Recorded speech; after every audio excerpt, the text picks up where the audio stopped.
नागपुर में बीजेपी नेता चंद्रशेखर बावनकुले ने महाविकास आघाड़ी पर तीखा हमला बोला है। उन्होंने कहा, ईवीएम और मतदाता सूची पर सवाल उठाना महज पराजय छुपाने की कोशिश है।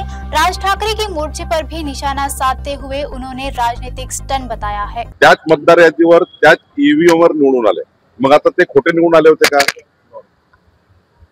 ते 31 खासदार त्यांनी मतचोरी केली होती का? हे जरा आधी मोर्चामध्ये स्पष्ट केलं पाहिजे। हा मोर्चा म्हणजे महाविकास आघाडीच्या पराभवाचे कारण तयार करण्याकरता मोर्चा आहे। हे नक्की सांगणार आहे निवडणुकीचे पराजित झाल्यानंतर की हे ईव्हीएम बिघडली होती, मतदान चोरी झालं, मतदार यादी खराब होती आणि आता आक्षेप घ्यायला वेळ आहे ना मतदार यादीला। त्या ठिकाणी आक्षेप न घेता केवळ राजकीय स्टंटबाजी आणि केवळ उद्या निवडणुकीत पराभव झाल्यानंतर कारण हे देण्याकरता मोर्चा आहे। आणि दुबार तिबार नाव मतदारात नसावी याकरता ऑलरेडी आम्ही निवडणूक आयोगाशी कितीतरी वेळा आम्ही या ठिकाणी आमची बाजू या ठिकाणी मांडली आहे। दुबार तिबार नाव कमी केले पाहिजे आणि खरं तर नव्याने मदर रोल तयार केला पाहिजे ही मागणी आमची आहे। पण निवडणुकीच्या काळात मात्र जाणीवपूर्वक हा मोर्चा काढून एक प्रकारचं जनतेमध्ये संभ्रम निर्माण करणे जसं लोकसभेत केला होता। लोकसभेच्या निवडणुकीची पुनरावृत्ती करण्याचा प्रयत्न काँग्रेस आणि महाविकास आघाडी करतायत। मला आश्चर्य आहे त्या मोर्चाला राजसाहेब जात आहे याची आश्चर्य मला आहे।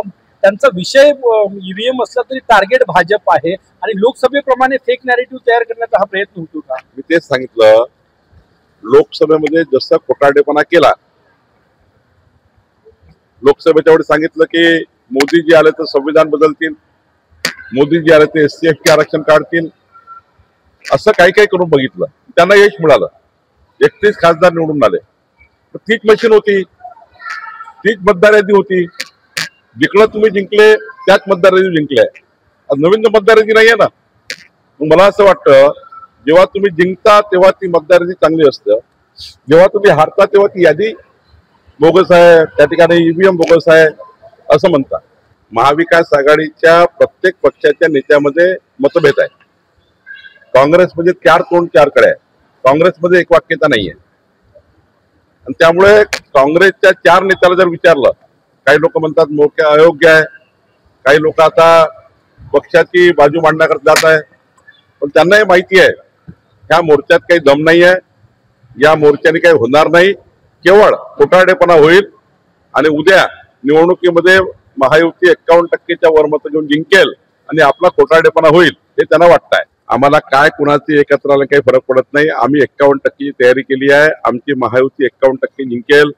जनतेचा विश्वास आहे, देवेंद्र फडणवीस सरकारवर लोकांचा विश्वास आहे, मुंबईच्या विकासावर विश्वास आहे, संपूर्ण महाराष्ट्रामध्ये शेतकऱ्याच्या पाठीशी आम्ही राहिलेलो आहे। त्यामुळं डबल इंजिन सरकार, देवेंद्र फडणवीसचं सरकार, मोदींचं सरकार, डबल इंजिन सरकारच्या माध्यमातूनच महानगरपालिका नगरपालिकेमध्ये विकास होऊ शकतो हे जनतेला माहिती आहे।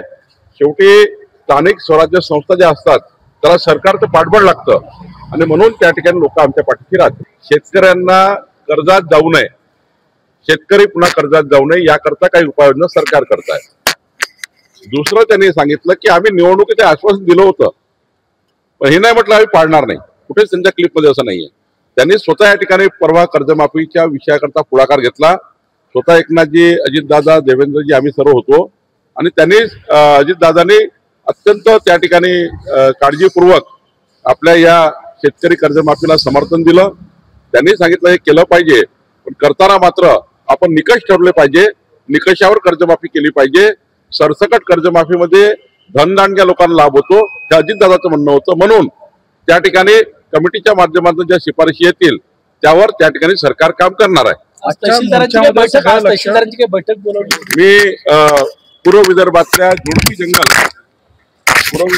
झुडपी जंगल जागेवर जे 2 लक्षच्या वर अतिक्रमण लोकांचे आहे, आज 2 लक्ष लोक अतिक्रमण असल्यामुळे त्यांना घराचं वाटप होत नाहीये। सुप्रीम कोर्टाने जो निकाल दिला, झुडपी जंगलाच्या जागेवर बसलेल्या लोकांना कायदेशीर करणे, त्यांचे पट्टे वाटप करणे, त्याकरता आज पूर्ण आम्ही याची तयारी करतो आहे। पट्टे वाटपाची तयारी करतोय, याकरता बैठक आहे.